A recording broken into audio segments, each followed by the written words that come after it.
Launching a new car brand is difficult, just ask Infiniti. However, around a decade ago, two new car brands did arrive in the UK that have both stuck. One was Tesla and the other was Dacia. Now Dacia, of course, is the Romanian brand owned by Renault, focusing on the value end of the market. Now when Dacia came to the UK in 2013, it sold the £9,000 Duster SUV and the £6,000 Sandero Supermini. Haven't things changed since then? These days, you're lucky to get a tank of fuel for £6,000, let alone a car to put it in. However, Dacia is still here and it's celebrating its 10th birthday, not with a new Lego set or a Nintendo Switch, but with a whole new brand identity.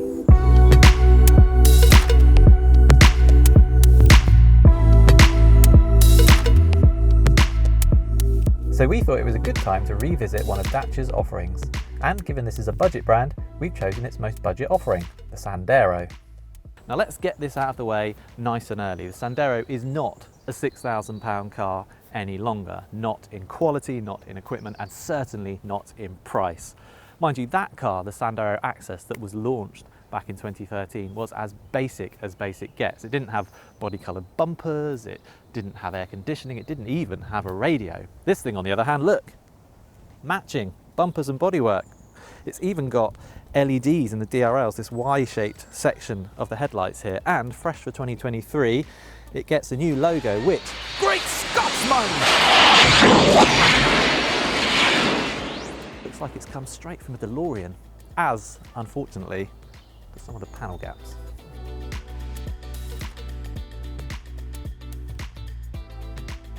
So you get that new logo on the front for 2023. At the side, nothing has changed other than new logo on the wheel caps.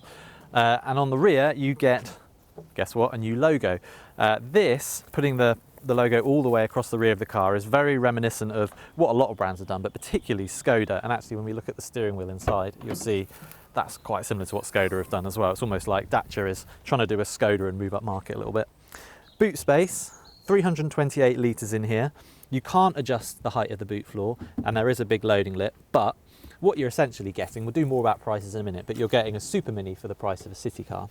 And there's a space saver spare wheel under the floor there. It's one of a couple of options available on the Sandero. That's 300. Metallic paint is 650.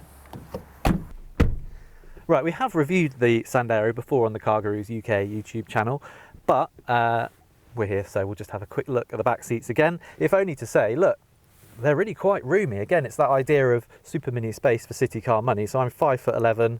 This is set for me, this driver's seat. You can see my leg room is fine. There's room under the seat to put my feet. Headroom is decent, and this transmission tunnel is fairly low, so it means that it's not too difficult to get 3 people across if you need to. The Sandero's interior is a mixture of better than you'd expect for a low budget car, but also maybe not as good as you'd expect given what it actually costs these days. So on that front, like I said earlier, the Access model has gone. That was the cheapest Sandero, and instead the range now starts with the Essential, which is £13,795 at the moment. Or you can go for the Expression. This is an Expression. This is £14,795. And obviously with those higher prices, so your expectations rise, particularly bearing in mind that with metallic paint and a spare wheel, this is a £15,500 car now. And I'm not sure that the interior quite reflects that. Like I said earlier, this steering wheel is very much like a Skoda's now, this design. Whether you like it or not will depend whether you like Skoda's steering wheels. I think it's, pretty elegant. It's not bad at all. And the rim itself has got a leather effect on it. Elsewhere, I like this fabric panel. This really lifts the Sandero's interior. And it needs it because otherwise it's just a lot of very hard, scratchy plastics with some questionable fit in places. Separate heater controls down here are nice and easy to use. And this touchscreen, so this comes on the higher spec model. On the Expression, you don't get it on the Essential. On the Essential, you just get a phone holder.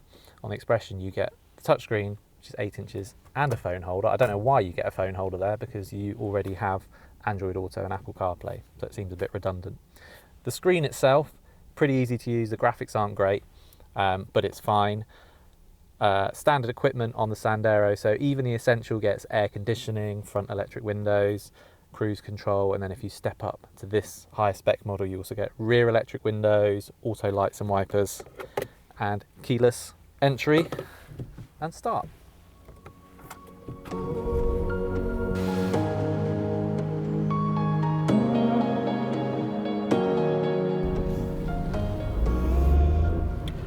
talk pricing. So when this generation of Sandero was launched at the end of 2020, it started from £7,995 for the entry-level access model, and it remained that way until October 2021, when Dacia removed the access trim and at the same time adjusted prices.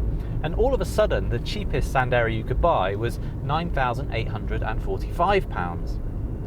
A year later, in October 2022, prices had risen to £12,595, with Dacia citing rising costs of energy, parts and raw materials. 7 months later, and it's gone up in price by another £1,200. That's a 72% increase in price in less than 2 years. Never mind buying that old Porsche as an investment, you should have bought a Dacia. The price also means that Dacia can no longer boast that the Sandero is the cheapest new car in the UK. And it's not only the Citroën Ami, which, let's face it, is not technically a car, which undercuts it, because at the time of making this video, the Kia Picanto was also cheaper than the Sandero. And that is a proper car. Now, objectively, this is a pretty decent little car. Dacia's mantra is offering all the things that you need and none of the things that you don't. And that's fine, but for a lot of people, buying a car is such a high value purchase. They want it to feel special. They want to have a connection with it. And it's things like the latest technology or a powerful engine or a sumptuous interior that gives you all of that. The Sandero has none of those things, just lots of tried and tested parts. The engine is a 0.9 litre 3-cylinder turbo petrol with 90 horsepower. It'll do 0 to 62 miles per hour in about 12 seconds and averages 53 miles per gallon. As well as a petrol engine, Dacia offers the Sandero as a bi-fuel model, which has a petrol tank and also an LPG tank to help lower running costs even further if you have easy access to LPG. Gearboxes, there's this 5-speed manual on the Sandero. If you go for the Sandero Stepway, which is kind of like the jacked up crossover version, it's a 6-speed manual, or you can have a CVT automatic gearbox.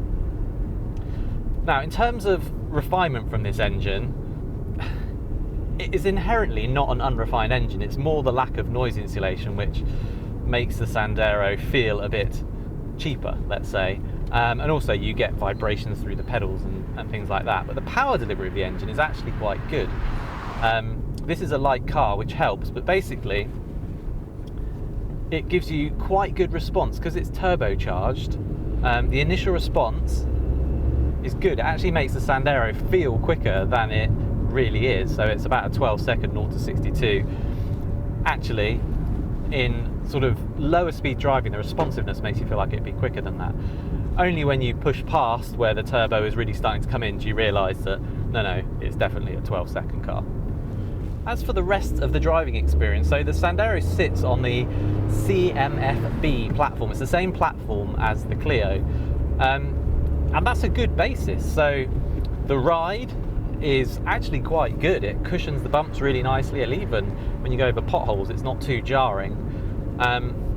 And the steering feels pretty well weighted. It's like pretty accurate and it responds as you would expect. And the gear lever, the action of the gear lever is not bad. It's accurate. It's a bit notchy, but it's accurate and easy enough to use. The bigger problem with the Sandero is just the overall lack of refinement. You can tell that it doesn't have as much noise insulation as a Clio or, well, most other superminis, quite frankly, and that pays on a long journey. You really start to notice it. So it just gets quite tiring because of the wind noise, the tyre noise, the engine noise, and also just all this plastic. You do start to feel like you're just travelling around in a big plastic box. Now, if you're using your Sandero for lots of short journeys, or it's a second car for running the kids around, you're probably not even going to notice those things. But if you are using it as your only car and you're doing lots of miles in it, then it can become quite wearing. And the other thing about the Sandero, when you realise where ultimately it's not as good as more expensive superminis, and it is worth bearing in mind that more expensive superminis are quite a lot more expensive these days. So a Fiesta, a Corsa, if you buy them brand new, they're £19,000 and £20,000 cars. But you do notice that once you start to push them, they are a lot more composed than this Sandero. This will start rolling around quite quickly. You notice the seat lacks support. It can quickly get a bit unruly. On the plus side, it's extremely economical. So like we said, Dacia quotes around 53 miles per gallon in a WLTP cycle. We've been driving this car for 4 or 5 days now, and we're yet to get it below 48 miles per gallon. It's a really economical little car. It's going to have very low running costs.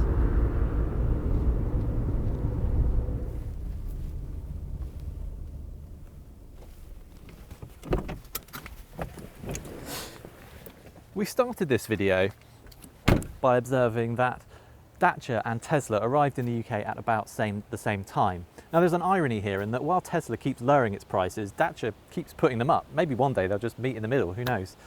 But the question today is whether this rebranded Sandero, a decade after it launched, is really worth the £14,000 to £15,000 that Dacia is asking for it. And I'm not sure about that. I can't help when thinking about this car. I just think you'd have to really want a new car to ignore 1 to 2 year old rivals like the Mazda 2 or Vauxhall Corsa or Kia Rio, which are just better cars, better built, better to drive. I just think that with the Sandero at 14 to 15 grand, it's at risk of losing its USP of being the best value small car. I think you could argue that actually a Suzuki Swift is the best value small car on sale at the moment. And when your whole shtick is being the best value, I think that's slightly problematic for Dacia. But what do you think? Let us know in the comments. And of course, whether you're looking at a Sandero or a Swift or any other car, head to cargurus.co.uk where you'll find loads of great deals from top rated dealers.